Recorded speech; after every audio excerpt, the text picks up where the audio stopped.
everyone. Taking a look at what we got going on here today. We're going to start a new chapter, a new unit. That unit is on statistics. This will be the last unit of the school year.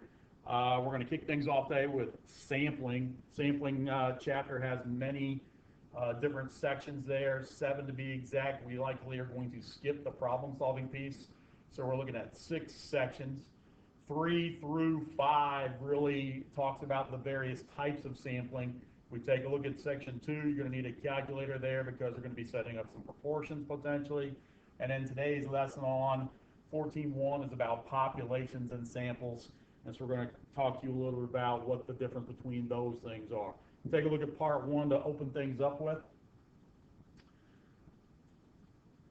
And on the first thing that we're going to be talking about is what is a population, and what are all the items. Those represent all the items that we want to study. So for example, we're talking about the population potential could be Bath Middle School, if we wanted to talk about Bath Middle School being the population. And then that would be everything that we want to study about Bath Middle School in terms of maybe the students. Okay, if we talk about the sample of the population, then we could be talking about a group of those. Of that entire school. So if we're talking about the middle school as the population, then a sample could be the teachers, a sample could be the boys, a sample could be the girls, a sample could be the 6th grade. Those would represent samples of the population. All right, let's take a look then at the next piece. Said you're investigating the length of all the words in a book. We're going to determine whether each description represents a population or a sample. Think population as the entire entity, sample as a piece of that entity. All right, so if I take a look at A, all the words on a page of the book. All the words on the page of a book, what does that represent? Does that represent the sample, or does that represent a population? I believe that represents a sample because the population would be potentially larger than that. If I talk about every other word in the book, then I'd be talking about a sample as well, a smaller sample, or actually about a bigger sample there. In that situation. If I talk about all the words in the book, then obviously that's what we're talking about when we say the whole thing, the entire population. And if we talk about one word, just one word of the book, that obviously represents probably the smallest sample that we could likely have. So if we take a look and see whether or not these answers are correct, I'll hit check baby, and we're good to go there. All right. So again, sample small, population large. Take a look, studying t-shirts being sold at the clothing store. Which of these do you think represents a sample, and which of those potentially represent something other than a sample in the case of the population? If I talk about every other t-shirt in the store, that has to be a sample right there because you're not talking about every t-shirt in the store, I gotta think. Talk about all the t-shirts in the store, we're studying t-shirts. Then obviously I got to think that this right here would represent the overall population. Talking about all the medium-sized t-shirts, again, that's just a small grouping of all the t-shirts, so I got to think that that's the sample. If we're taking a look at one t-shirt in the store, we talked about that in the previous slide, that's the smallest sample you could likely get. And if we're talking about all the striped t-shirts in the store, again, we would be talking about a sample there because we're not talking about all of those t-shirts. So my choices here were the following, and we feel as though what? 1, 3, 4, and 5 are all samples, 1, 3, 4, and 5. So we think the answer should be letter D, and in fact, we are correct. Questions there? Hopefully not. Moving along. Suppose you have a sample of 15 people. Can you tell what the population you are studying? So if I just randomly picked out 15 people and said, hey, what am I studying here? I don't think that's enough information to say what we're studying. All right. The population, as it states here, could be all the people in your town. It could be the people in a particular office building. It could be all the people in a particular world. So if I just randomly chose 15 people, I don't think you have enough information to determine what population you're actually studying. All right, let's move on then to part 2. All right, part 2. Again, be looking for a code word here just a little bit. That code word coming at you will be on a slide, and you're going to want to type that into the comment section when you turn in or prior to turning in this homework. We're going to be talking about bias. It's something that we've heard a lot of, especially unfortunately, in today's political world. There's a lot of bias, whether you're on a bias on the Republican side or bias on the Democratic side. Again, I don't want to get into that, but a bias is simply a tendency towards a particular perspective that is different from the overall perspective of the world. So in this particular case, I'll show you this little video clip. Do you like sushi? No. Do you like sushi? Yes. All right, so if I take a look at this, bias towards, sample with a bias towards yes, okay?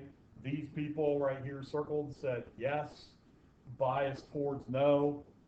They're indicating here that these people over here said no, as you heard them answer the particular questions, all right?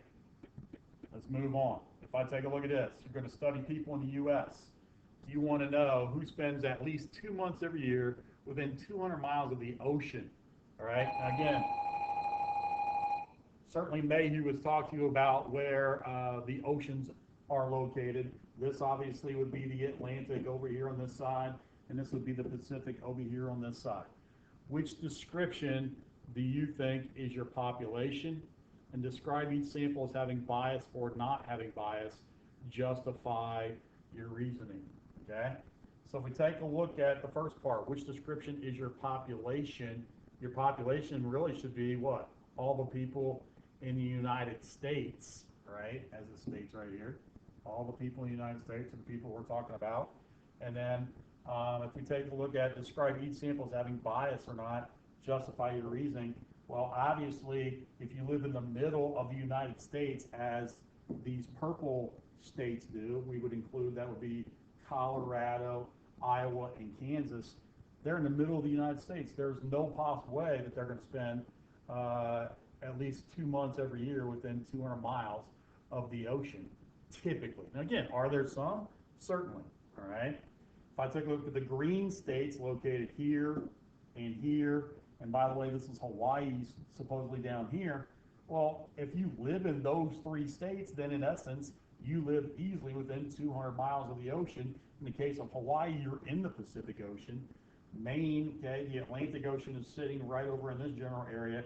And obviously, in the case of Florida, all right, this entire area right here is the Atlantic Ocean into the Gulf of Mexico, all right? So certainly you would think that this group right here would have bias in this particular situation.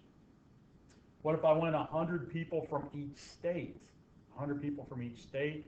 Do we have bias in that particular situation? Yes, I would think that that would probably be your best bet, because you're picking 100 people from each particular state, okay? And so I would say there's your one that has the least amount of bias out of these. And obviously, as we said, everyone in the United States would be representing my answer to part A. Let's take a look at what they said in terms of their solution, see if we're in agreement, okay? The population in the United States includes all the people that we are studying, which is what we basically stated. Let's see as we scroll down here for you. Colorado, Iowa, and Kansas are our states that do not border the ocean, so the sample is likely to include people or not likely to include people, so that sample has bias. Obviously, as I said with the green states, those samples have bias. So those two have bias, but they're on opposite sides of the spectrum of the bias. Whereas if we had 100 people from each state, the sample doesn't have bias because it's going to be more accurate representation of the scenario that they're asking for. Okay? All right. A little difficult to understand, I know.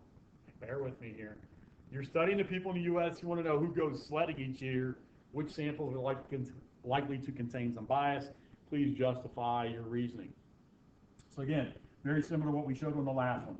You got to believe that if I choose 200 people from each state, this one has the least amount of bias, all right, because you're choosing a random sampling from each of these states. If I talk about everyone in Colorado, Utah, and Vermont, what do you know about these particular states? Those states have bias, and the reason those states have bias is because they get lots of snow, all right? If I talk about people from Florida, Louisiana, and Texas, they rarely, if ever, get snow, so this would have bias on the flip side. And then obviously, everyone who owns a sled, you would think that this has a large amount of bias because obviously you can't go sledding unless you have a sled situation. So my choices here are 1 and 3, 2 and 4, 1 and 4, 1, 3 and 4. We feel as though I think that 1, 3, and 4, letter D, should be our answer. Yeah. Okay? Questions? Again, bias, you have a heavy lean one way or the other. Think about a call-in show on a radio station, and they say, hey, you know, is this country song your favorite country song? The only people who are going to call in are going to be the people who have bias or a strong opinion about that particular song. Otherwise, you're not going to hear from those people, okay? Moving on to key concepts, okay? Key concept. And again, I don't know why in earlier, I'm going to go ahead and skip that because I pulled it up on my own computer and it didn't pull up. So let's jump to part 3, and we're looking at about 3 minutes to go here. We're talking about inferences. So those are judgments made by interpreting data, all right? So a valid inference, as you can see here, representative sample, take a look at this picture. Based upon this picture, and if you're looking at this purple section right here, you can see that that purple section represents 25% of the data, all right? And therefore, our inference is, hey, 25% of the population of this characteristic X is true, okay? Moving on to example number 2, sample number 2. 200 years into the future, okay? You're going to collect a representative sample of humans and robots. Tell whether each inference is valid or whether it's invalid. If it's valid, it means it would be true or close to being true. And if it's invalid, it has no barrier. Your data is false. So there are more humans than robots in the population. So slide over here to this picture. It's called a representative sample. So it's going to parallel what the population is there is what it basically means. It's going to be similar to it. So are there more humans than there are robots in the population? Yes. And so therefore, I believe that would be a valid sample. 25% are robots. Well, if you take a look, you have 2 of them that are robots. All right. So 2 are robots, and you have what? You have a total of 1, 2, 3. You have 10 different samples. Okay, so what we're saying here is 2 out of the 10 are robots. Okay, so 2 out of the 10 are robots. That's probably going to help us. If you went there first, that's probably going to help us. Are 2 out of 10 robots? That's 20%. So are 25% of the population robots? No. What about 20%? Yes, 20% of the population are robots. 2 out of 10 is 20%. About 2 out of every 8 members? No, we said it's 2 out of every 10 members. And so those would be our 4 answers to that particular slide. Questions?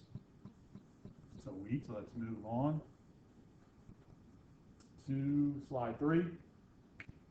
Ooh, we got to sneak in. Here's my code word for the day, by the way. Code word for the day. There you go. Okay. You have to write down or type into your computer under comments, deep fried Snickers. Deep fried Snickers. All right? Okay. Back to business here. Back to our show. Take a look at this last question, or similar, almost last question, I guess. Magazine company studying a representative sample. Again, as soon as it gives you a representative sample, we are basically saying this sample has the same statistical data in essence, or very, very close to, as the entire population would. And in this sample, there are 12 women and there are 8 men. So what are some of the inferences that you can read from the validity standpoint? So if I take a look at this, one of the things you're going to want to probably do is say, all right, 12 out of 20 are women, And you could say 8 out of 20 then are men. Okay, so that might help you answer some of the questions. Now, a calculator might be warranted here because take a look at our first piece. 60% of the magazine's readers are women. So if you took that 12 divided by 20 on your calculator, you would in fact find out that 12 divided by 20 is 60%. 8 out of 12 of the magazine's readers are men. No, 8 out of 20 of the magazine's readers are men, so that doesn't work. And then more men read the magazine than women. Well, it's obvious that if this is a representative sample, 8 out of 20 are men. That is less than women, so that's not the answer either. Our correct answer then would have to be answer number 1. Last but not least, if we take a look at slide 4, suppose you're studying the people in the U.S. who read newspapers. Would one person from each state be a representative sample made up of 50 subjects? Now again, think about this for just a second. And I won't even use this example. If we were voting on the president, new president of the United States, next president of the United States, would you be okay with randomly selecting one person from each state,